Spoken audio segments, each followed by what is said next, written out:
Halo, apa kabar? Saya Nico Omeryongkere, VP Research and Analysis dari PT Valbury Asia Futures. Welcome to Valbury News. Hari ini saya ingin menyampaikan research report terbaru kami mengenai Is the US stock market a big bubble looking for a pin? Atau dengan kata lain, apakah bursa saham di Amerika Serikat pada saat ini sebuah gelembung atau tidak? Oke, hari ini saya akan coba menunjukkan bahwa dalam jangka pendek maupun menengah bisa terjadi koreksi di bursa saham Amerika Serikat. Dan kita juga akan melihat bersama-sama faktor apa aja yang kira-kira mendukung hipotesa ini bahwa bisa terjadi koreksinya. Nah, kalau kita melihat misalnya ke belakang, sebelum kita melihat nanti ke depannya apa yang bisa terjadinya, kita melihat bahwa the Dow Jones Industrial Average mengalami kenaikan selama 6 tahun berturut-turut, dan itu merupakan kenaikan yang terpanjang kedua selama sejarahnya. Nah, kalau kita melihat sejarah cukup panjang, 119 tahun. Jadi boleh dikatakan bahwa ini kenaikannya sudah cukup lama berlangsung. Nah, kedua kita melihat juga bahwa dalam 2014 terjadi sesuatu yang luar biasa juga, di mana tidak ada penurunan yang melebihi 3 hari. Atau dengan kata lain, ada memang penurunan selama 3 hari, tapi hari keempat itu pasti itu naik. Nah, baru Januari 5, ini memang salah ketik, saya minta maaf, 2015, baru terjadi penurunan selama 4 hari berturut-turut. Atau dengan kata lain, kalau kita melihat selama 264 hari perdagangan, tidak ada penurunan selama 4 hari, yaitu paling panjang dalam 87 tahun. Jadi sekali lagi kita melihat bahwa ini kenaikan di Dow Jones Industrial Average sudah merupakan yang terpanjang kedua dalam sejarah, dan juga kita melihat di 2014 tidak ada penurunan berturut-turut selama 3 hari. Jadi ini memang luar biasa kenaikannya di tahun 2014.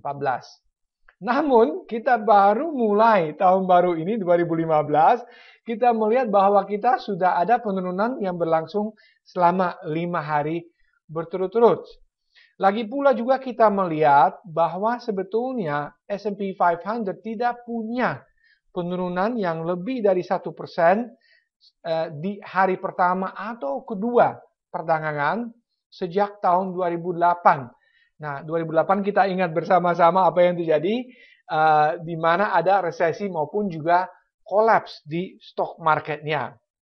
Lalu kita melihat juga S&P 500 tidak turun atau jatuh 1,5% di hari perdagangan pertama atau kedua sejak 2001. Itu juga kalau kita ingat, itu tahun di mana terjadi resesi maupun kejatuhan saham yang luar biasa dalamnya. Jadi di tahun 2015, kedua hal ini telah terjadi. Jadi boleh dikatakan bahwa kita telah mulai 2015 dengan banyak tanda-tanda yang kurang baik menurut saya. Nah, lagi pula kita melihat juga bahwa pada saat ini terbentuk semacam pola megaphone pattern, di mana terjadi higher highs maupun lower lows. Nah, biasanya pola ini merupakan formasi di mana terjadi puncaknya di pasar. Namun perlu juga dicatat bisa juga bahwa setelah penurunan ini akan terjadi kenaikan selanjutnya. Jadi ini masih belum yakin apakah ini merupakan awalnya dari penurunan selanjutnya atau bahwa kita hanya akan konsolidasi dalam pattern ini lalu kita akan melanjutkan kenaikannya. Cuman kita melihat juga bahwa sejak turun dari record high-nya di sini, dia membentuk semacam dead cat bounce, tetapi pada saat kita bicara sekarang juga mulai turun lagi. Dan ada kemungkinan saya melihat beberapa pekan ke depannya bahwa dia akan turun sampai ke level di sekitar di sini, boleh dikatakan 1775 hingga 1800. Baru setelah itu kita akan kembali naik, apakah itu rebound atau melanjutkan kenaikannya.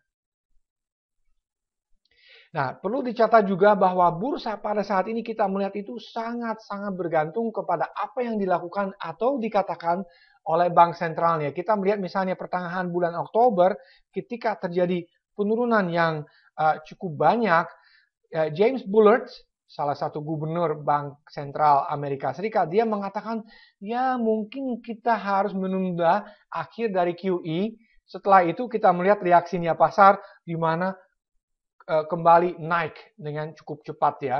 Lalu dia turun pasarnya di bulan Desember.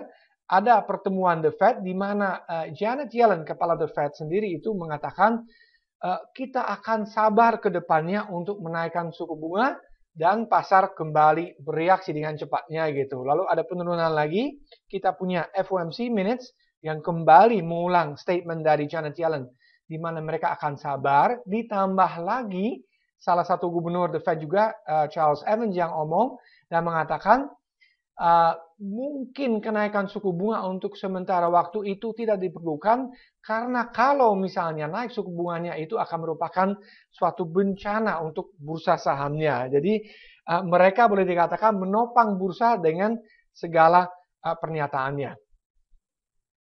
Nah, sekarang kita akan melihat beberapa slide yang menunjukkan bahwa sebetulnya bursa pada saat ini diambang suatu koreksi. Kenapa demikian? Karena kalau kita misalnya membandingkan saham-saham Amerika Serikat dengan saham-saham di bursa lain di dunia, kita melihat pada saat ini paling mahal dalam sejarah. Jadi ini kita mencetak sejarah di mana saham-saham Amerika Serikat dibandingkan saham-saham di bursa yang lain itu paling mahal pada saat ini.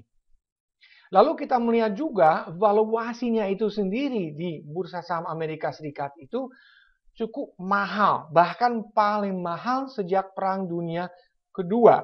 Kita melihat di sini 2014 pada saat ini saham-saham kalau kita melihat median price earnings multiple untuk saham-saham Amerika Serikat itu paling mahal pada saat ini. Lalu kalau kita melihat juga cash flow multiple untuk saham-saham terhadap harga saham itu sendiri itu paling mahal sejak Perang Dunia Kedua. Lalu kita membandingkan misalnya saham-saham S&P 500 dengan aset-aset yang lain, kita melihat ada divergence atau perbedaan yang besar sekali di antara S&P 500 atau saham-saham di satu sisi, dan juga misalnya aset-aset yang lain yang biasanya menunjukkan pelambatan dalam perekonomian. Kita misalnya melihat harga minyak seperti kita ketahui bersama mencapai low-nya dalam 5,5 tahun terakhir ini di sekitar 45 US dollar per barrel.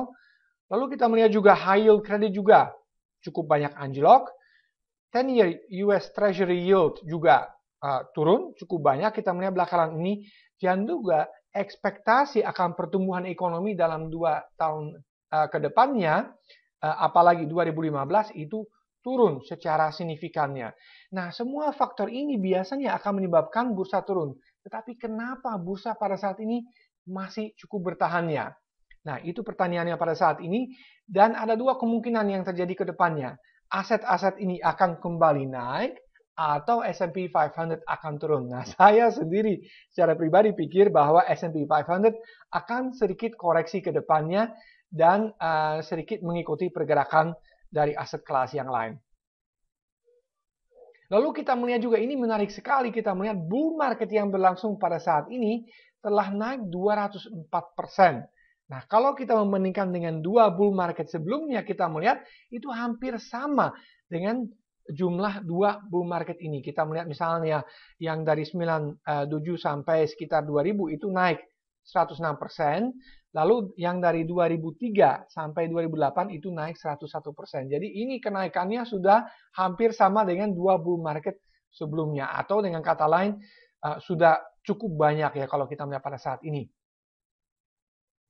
Lalu sentimen juga di bursa itu luar biasa bullish, di mana futures positions di pasar berjangka itu tinggi sekali bahkan mencapai level 100. Artinya hampir tidak ada orang yang merasa bearish pada saat ini dan semua sudah masuk dengan posisi beli pada saat ini. Lalu kalau kita melihat juga ini menarik sekali, ada perbedaan di antara bursa Amerika Serikat dan bursa yang lain di dunia, di mana bursa Amerika Serikat masih melanjutkan kenaikannya, tetapi bursa-bursa yang lain sudah menunjukkan pelemahan yang cukup signifikan boleh dikatakan. Di perbedaannya hampir 20%-nya kalau kita melihat di antara bursa Amerika Serikat dan bursa-bursa yang lainnya. Nah, jangan-jangan ini sama dengan tahun 2000 di mana bursa Amerika Serikat masih naik secara terus-menerus, namun bursa-bursa yang lain di dunia sudah mulai menunjukkan penurunannya. Saya tidak mengatakan hal yang sama akan terjadi sekarang, cuman kita perlu memperhatikan dengan seksama apakah bursa Amerika Serikat juga pada akhirnya akan turun dan mengikuti perkembangan bursa yang lain di dunia. Nah, ini juga sesuatu yang menarik untuk diwaspadai adalah forward earnings atau pendapatan yang diekspektasi ke depannya mulai menunjukkan penurunannya. Dan kalau kita melihat ke belakang misalnya 2008, juga 1999 dan 2000, dan juga sekitar tahun 1989 ketika earnings diperkirakan akan turun, kemungkinan besar kita akan masuk ke suatu resesi. Sekali lagi juga untuk slide ini saya tidak bilang bahwa kita akan masuk resesi, tetapi probabilitasnya selalu ada dan perlu diwaspadai ke depannya. Lalu kalau kita melihat juga penasehat keuangan pada saat ini juga sangat-sangat bullish dan jumlah bear di sini itu sangat-sangat langka pada saat ini, atau dalam bahasa Inggris itu extinct, ya, di mana jarang ada orang pikir pada saat ini bursa itu benar-benar akan mengalami koreksi yang cukup signifikannya. Jadi ini juga mengindikasikan bahwa bursa pada saat ini memang sangat-sangat bullish. Penasihat keuangan maupun investor retail sangat-sangat bullish. Nah, pada saat seperti itu kita harus hati-hati dan bisa terjadi koreksi. Nah, kalau kita melihat secara teknikal, ini juga sangat-sangat jelas setelah mencapai puncaknya pada Desember 2026, kita melihat bahwa ada penurunan dalam 5 waves atau 5 gelombang yang membentuk wave besar nomor 1. Lalu ada kenaikan juga dalam 5 gelombang naik yang membentuk wave nomor 2. Dan sekarang di mana kita bicara, dia membentuk wave nomor 3. Dan seperti kita ingat, wave nomor 3 atau gelombang nomor 3 selalu ada yang paling besar di antara 5 wave yang terbentuk. Nanti kalau misalnya ini berjalan terus, kita akan melihat bahwa wave 3 itu akan turun di bawah wave nomor 1 di sini, lalu dia akan mengalami rebound dalam wave nomor 4, dan akhirnya turun lagi dalam wave nomor 5. Nah, kalau kita melihat chartnya di sini dari Dr. Alexander Elder, teman-teman kita, nah, kita melihat bahwa S&P 500 baik dalam basis mingguan maupun basis harian itu menunjukkan suatu massive bearish divergence di new highs, new lows. Atau dengan kata lain, jumlah saham yang mencapai tingkat lebih tinggi lebih sedikit dibanding jumlah saham yang mencapai harga yang lebih rendahnya. Dan itu baik itu di weekly maupun daily kita melihat fenomena yang sama. Dan juga menarik di sini kita melihat pada akhir Desember dia membentuk semacam false outbreak di mana dia sedikit lebih tinggi ketimbang high sebelumnya, namun setelah itu turun kembali. Dan itu juga sekali lagi didukung oleh new highs, new lows yang menunjukkan bearish divergence terhadap harganya. Ini juga suatu sinyal yang cukup valid, apalagi juga itu dibarengi dengan MACD yang tidak ditampilkan di sini, yang juga menunjukkan bearish divergence pada saat ini. Namun saya juga perlu menyampaikan, meskipun bisa terjadi koreksi dalam jangka pendek maupun menengah, kita melihat faktor-faktornya banyak sekali pada saat ini. Saya setuju dengan Richard Russell yang telah menulis The Dow Theory Letters untuk hampir 60 tahun pada saat ini. Saya sangat hormat kepada beliau karena memang saya mengikuti selama beberapa tahun belakangan ini. Dia jarang itu salah dan juga punya pengalaman yang luar biasa banyaknya. Sejak Perang Dunia Kedua boleh dikatakan dia mengikuti perkembangan pasar modal di Amerika Serikat, dan dia mengatakan sesuatu yang sangat menarik. Dia mengatakan, I believe a great speculative third phase lies ahead for this bull market. the coming third phase will see the stock market climb far higher than even the bulls think possible. As for timing, I believe the coming third phase could last until 2016. Nah, dalam bahasa Indonesia apa artinya? Dia mengatakan bahwa kemungkinan besar bull market ini belum selesai, meskipun misalnya terjadi koreksi, tetap akan dilanjutkan tahun ini dan itu akan mencapai tingkat yang jauh lebih tinggi daripada bull yang manapun juga pikir itu mungkin. Dan untuk timingnya sendiri dia mengatakan, saya merasa bull market ini masih bisa bertahan setidaknya hingga tahun 2016. Nah, saya sendiri juga pikir bahwa itu bisa terjadi. Kenapa? Ada 3 alasan menurut saya. Saya pikir pada saat ini kita pikir aja, tidak ada alternatif yang bagus. Kalau kita misalnya membandingkan saham dengan obligasi di mana-mana memberikan return yang sangat-sangat rendah. Seiring dengan inflasi yang sangat rendah dan juga suku bunga yang hampir tidak ada. Kalau misalnya di luar negeri, di Eropa, di Amerika, di Jepang, kalau kita misalnya buka deposito atau membeli obligasi, itu tingkat returnnya itu sangat kecil, bahkan untuk beberapa obligasi itu negatif. Lalu kita melihat juga pasar properti, baik itu di Amerika, Eropa, dan juga belahan dunia yang lain, itu sudah mencapai tingkat yang lumayan tinggi atau telah mengalami koreksi di mana kita melihat perkembangannya ke depannya sangat negatif. Lalu faktor kedua saya melihat juga bahwa suku bunga yang begitu rendah itu membuat dividend yield untuk saham-saham itu justru menariknya. Di mana sebelumnya misalnya dividend yield rendah dibandingkan suku bunga itu tidak menarik. Tapi sekarang dengan suku bunga yang begitu rendahnya, dividend yield itu cukup menggiurkannya untuk investor saham. Dan juga ketika kita melihat apabila misalnya perekonomian di dunia, apalagi di Amerika Serikat itu melemah dan atau bursa saham itu anjlok, saya pikir itu ada kemungkinan dalam waktu dekat ini, katakanlah 3 bulan ke depannya, kalau misalnya pasar saham itu anjlok di antara 10 hingga 20%, saya rasa bahwa The Fed dan juga bank sentral yang lain akan melakukan QE tambahan, di mana di Amerika Serikat itu sendiri bisa terjadi QE4. Mungkin namanya itu akan beda, tetapi saya merasa bisa ada stimulus tambahannya. Jadi, sekali lagi, jangan pikir kalau misalnya terjadi koreksi dalam waktu dekat ini, itu merupakan akhir dari bull market ini.